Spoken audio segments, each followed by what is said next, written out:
Assalamualaikum warahmatullahi wabarakatuh. Selamat datang di kelas online Fikih Usul Fikih bersama saya Saifulani. Alhamdulillahirabbil alamin.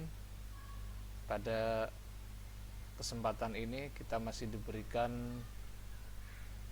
kesehatan, diberikan kenikmatan oleh Allah Subhanahu wa taala, sehingga kita semua masih dapat beraktivitas sebagaimana biasanya. Pada kesempatan ini kita akan bersama-sama mempelajari tentang sumber hukum Islam. Sumber hukum Islam terbagi menjadi dua macam. Kompetensi dasar 32, yaitu menganalisis sumber hukum Islam yang mutafak atau disepakati, dan mukhtalaf fiha atau sumber hukum yang tidak disepakati. Sedangkan keterampilannya adalah menyajikan hasil analisis berupa peta konsep tentang sumber hukum Islam yang mutafak, disepakati, dan mukhtalaf fiha.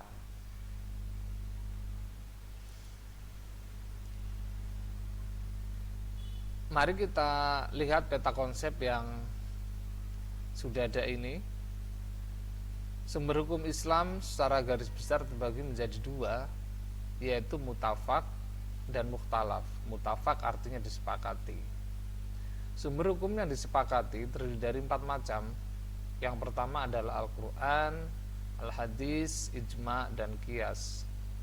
Sedangkan sumber hukum yang mukhtalaf fiha sebagai sumber hukum alternatif, yang pertama adalah istihsan, kemudian istishab, ada maslahah mursalah, ada uraf, ada sadud dari'ah, ada syar'un man qablana, dan ada madhab sahabi.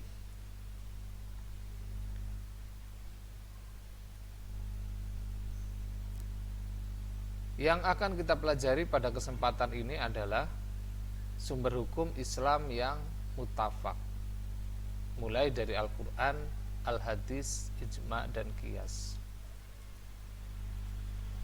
Sebagaimana sumber hukum yang lain, maka ada hierarki yang harus ditaati. Bahwasanya sumber hukum yang pertama dan utama itu menjadi landasan atau menjadi pokok, di mana sumber hukum yang kedua, ketiga, dan seterusnya harus mengacu kepada sumber hukum yang pertama. Bila mana terjadi perselisihan, bila mana terjadi ketidaksamaan antara sumber hukum yang pertama dan kedua, maka yang harus diacu, yang harus dipegang adalah sumber hukum yang pertama. Sumber hukum yang pertama dalam Islam adalah Al-Quran. Kita semua tidak asing karena Al-Quran adalah sebagai kitab suci umat Islam yang senantiasa kita baca setiap harinya. Maka kalau pengertian Al-Quran menurut bahasa berarti adalah bacaan. Qara'a yaqra'u Qur'anan. Sedangkan menurut istilah adalah kalamullah al-munazzalu ala Muhammadin sallallahu alaihi wasallam bilaftil arabiyyah al-manqulu ilaina bitawaturi, atau al-manquli mutawatiran al-muta'abbadu bitilawatihi. Jadi Al-Quran adalah firman Allah yang diturunkan kepada Nabi Muhammad sallallahu alaihi wasallam dalam bahasa Arab, yang diriwayatkan secara mutawatir, dan membacanya adalah ibadah. Pada pengertian yang lain banyak tambahan-tambahan, seperti halnya al-mabtuhu bil Fatihah, al-mabdu'u bil Fatihah, wa ta'khiruhu bis suratin Nas. Itu adalah pengertian Al-Quran. Jadi adalah kalamullah yang diturunkan kepada Nabi Muhammad dengan lafaz Arab. Kemudian diriwayatkan secara mutawatir dan membacanya dinilai ibadah. Jadi kalau ada pengertian-pengertian yang lain yang tidak sesuai dengan ini, maka itu bukan pengertian Al-Quran. Contohnya mungkin tidak ada kalamullah, itu namanya hadis, ya, hadis mutawatir dan lain sebagainya.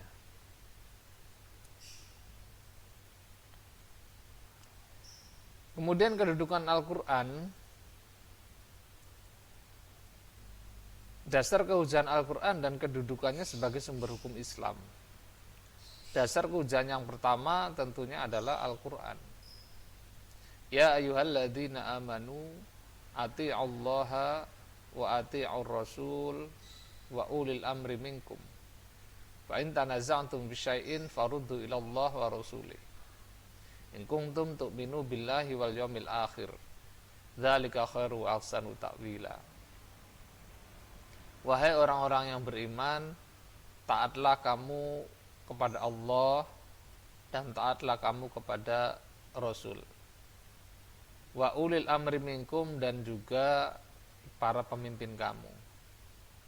Fa in tanaza'tum fi syai'in, apabila kamu berlain pendapat tentang suatu, farudduhu ilallah wa rasuli, maka kembalikanlah kepada Allah dan Rasulnya. In kuntum tu'minu billahi wal yawmil akhir, apabila kamu beriman kepada Allah dan hari akhir. Dzalika khairu wa ahsanu ta'wila, dan karena itulah sebaik-baik dan sebagus-bagusnya takwil. Kemudian juga ada ayat yang lain,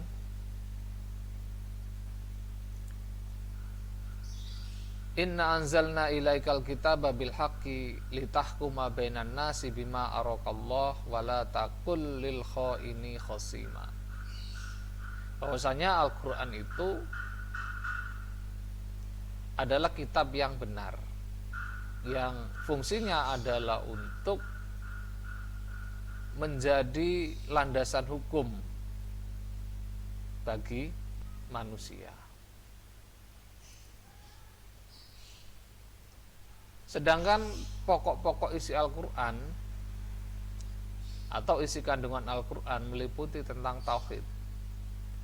Qul huwallahu ahad, Allahus samad, lam yalid wa lam yulad wa lam yakul lahu kufuwan ahad. Jadi yang pertama adalah misi Al-Quran, yang diturunkan Al-Quran adalah tauhid, yaitu kembali kepada Allah. Yang kedua adalah tuntunan tentang ibadah mahdhah terutama, dan juga ibadah ghairu mahdhah, tentang sholat, zakat, puasa dan sebagainya. Yang ketiga adalah janji dan ancaman. Janji seperti orang yang melakukan kebaikan maka akan mendapatkan pahala. Fama ya'mal misqala dzarratin khairan yarah. Fama ya'mal misqala dzarratin syarran yarah. Orang yang mengerjakan kebaikan walaupun sedikit akan mendapatkan balasan. Begitu juga orang yang mengerjakan kejelekan walaupun sedikit akan mendapatkan balasan. Kemudian jalan mencapai kebahagiaan dunia dan akhirat, itu adalah Al-Quran.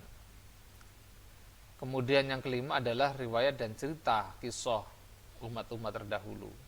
Diceritakan tentang umatnya Nabi Adam dan nabi-nabi seterusnya, Nabi Nuh, Nabi Isa, Nabi Musa. Itu pokok-pokok atau isi kandungan Al-Quran.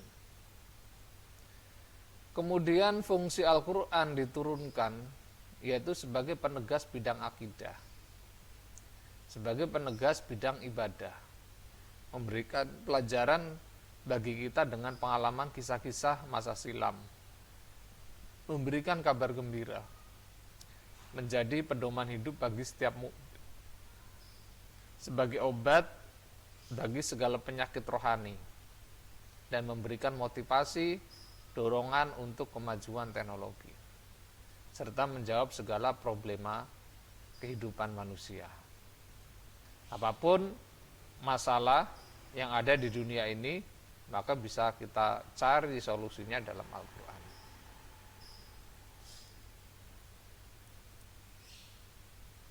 Kemudian ada beberapa prinsip Al-Quran dalam menetapkan hukum atau pedoman Al-Quran dalam menetapkan hukum. Yang pertama adalah tidak memberatkan atau adamul haraj. La yukallifullahu nafsan illa wus'aha, seperti yang ada dalam surat Al-Baqarah ayat 286, bahwasanya Allah tidak akan membebani sesuai dengan kemampuannya. Seperti halnya ya kita dalam beribadah itu ya ibadah sesuai dengan kemampuan. Salat itu harus berdiri, tapi kalau tidak bisa berdiri boleh duduk dan seterusnya. Kita sodakoh itu tidak harus banyak, tapi dengan kemampuan kita dan keikhlasan kita. Kemudian meminimalisir beban, qillatut taklif atau rukhsah, ini masih sama dengan masih sesuai dengan nomor 1. Rukhsah atau keringanan dalam beberapa jenis ibadah seperti menjamak dan mengqashar sholat. Kemudian yang ketiga adalah berangsur-angsur dalam menetapkan hukum atau namanya tadarruj. Al-Quran dalam menetapkan hukum adalah secara bertahap, seperti ketika mengharamkan tentang khamr. Jadi khamr tidak kemudian langsung diharamkan, tetapi melalui bertahap, mulai dari pemberian informasi tentang khamr, yas'alunaka 'anil khamr qul fihima ismun kabir wa manafi'u linnas wa ismuha akbaru min nafi'ihima. Itu tentang khamr. Kemudian ada juga ayat tentang khamr, wala taqrabus shalah wa antum sukara hatta ta'lamu ma taqulun. Janganlah kamu sholat dalam keadaan mabuk sampai kemudian kamu sadar, bisa membedakan apa yang kamu ucapkan. Baru kemudian hurimat alaikumul khamru wal maisir. Jadi itu adalah tahap-tahapan pengharaman khamr. Sebagai contoh bahwasanya Al-Quran menetapkan hukum itu secara bertahap sesuai dengan keadaan yang ada. Yang kedua adalah as-sunnah atau al-hadis sebagai sumber hukum Islam yang kedua setelah Al-Quran. Arti sunnah secara bahasa adalah jalan yang ditempuh, atau cara atau jalan yang sudah terbiasa, atau sesuatu yang selalu dilakukan oleh para sahabat, baik ada dasar hukumnya dalam Al-Quran maupun hadis. Arti sunnah menurut istilah syar'i adalah ya ma sadaru an Rasulillah sallallahu alaihi wasallam min qaulin aw fi'lin aw taqririn. Sunnah adalah sesuatu yang berasal dari Rasulullah, baik berupa perkataan, perbuatan maupun penetapan, pengakuan. Sedangkan fungsi dan kedudukan as-sunnah, kaum muslimin sepakat bahwa kedudukan as-sunnah adalah sebagai dasar hukum yang kedua setelah Al-Quran. Dasar kehujahan as-sunnah sebagai sumber hukum adalah Al-Quran dan ijma'. Dan dalil akli tentunya. Firman Allah, bismillahirrahmanirrahim, man yuti'ir rasul faqad ata'a Allah wa man tawalla fama arsalnaka 'alaihim hafidha. Kemudian macam-macam sunnah atau pembagian sunnah. Yang pertama adalah sunnah qauliyah, segala sesuatu yang diucapkan oleh Rasulullah. Kemudian sunnah fi'liyah, segala sesuatu yang dikerjakan oleh Rasulullah. Kemudian sunnah takririyah, segala sesuatu yang menjadi ketetapan oleh Rasulullah. Dan sunnah hamiyah adalah segala sesuatu yang menjadi keinginan Rasulullah tapi belum tercapai. Ada yang menambahkan juga adalah sunnah tarkiyah, yaitu peninggalan Rasulullah sallallahu alaihi wasallam. Kemudian yang ketiga adalah ijma'. Apa itu ijma'? Ijma' adalah kesepakatan. Ijma adalah sependapat. Menurut istilah adalah kesepakatan para mujtahid tentang hukum syara yang terjadi pada masa tertentu setelah wafatnya Nabi Muhammad SAW. Itu ijma. Jadi ketetapan atau kesepakatan para ulama dalam satu masa, tentang hukum syar'i pada satu masa setelah wafatnya Rasulullah. Jadi ketika masih ada Rasulullah, walaupun di situ ada kesepakatan, itu namanya bukan ijma tetapi hadis. Maka pada masa sahabat, ketika ada kesepakatan bersama di antara sahabat, itu namanya ijma sahabat. Bagaimana kalau kesepakatannya itu antara masa sahabat dan masa tabi'in? Misalnya Imam Syafi'i sepakat dengan pendapatnya Abu Bakar. Apakah itu ijma? Bukan. Karena itu beda masa. Dan kesepakatan itu harus berupa hukum syar'i. Contohnya misalnya kesepakatan yang ditetapkan oleh khalifah pada masa khalifah Umar bin Khattab tentang peniadaan hukum potong tangan bagi pencuri karena negara waktu itu dalam keadaan paceklik.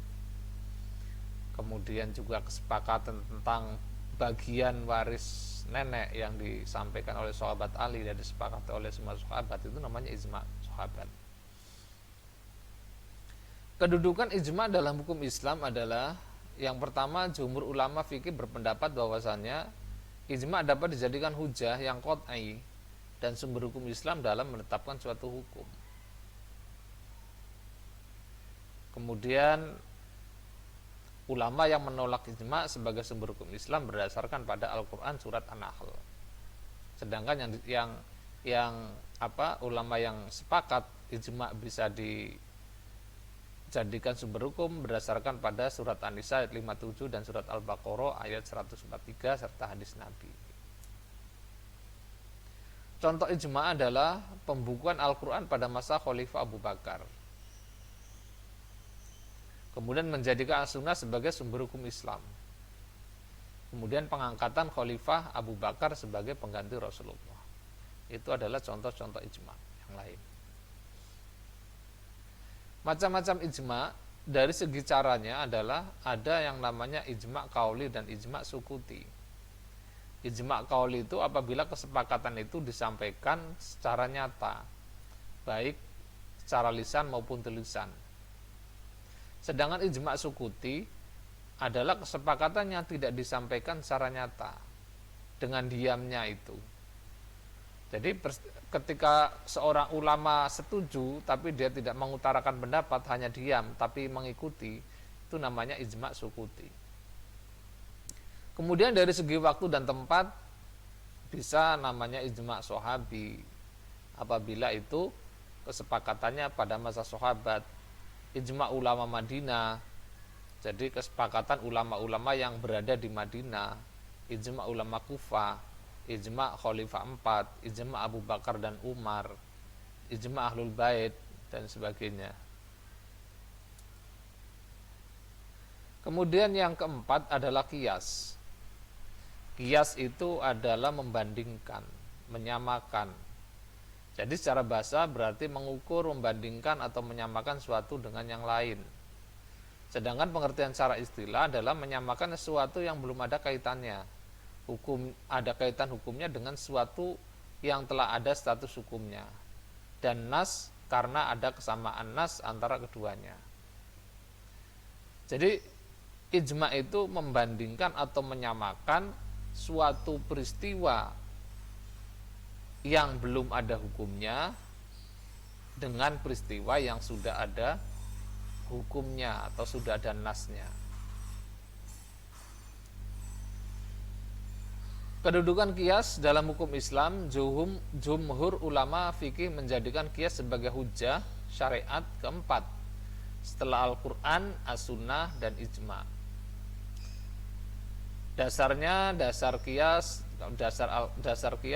yaitu Al-Ashr ayat 2. Kemudian kisah sahabat Nabi bernama Jariyah Kusumah Kusamiyah. Contoh kias yaitu menyamakan hukum whisky dengan bir dengan hukum khamr.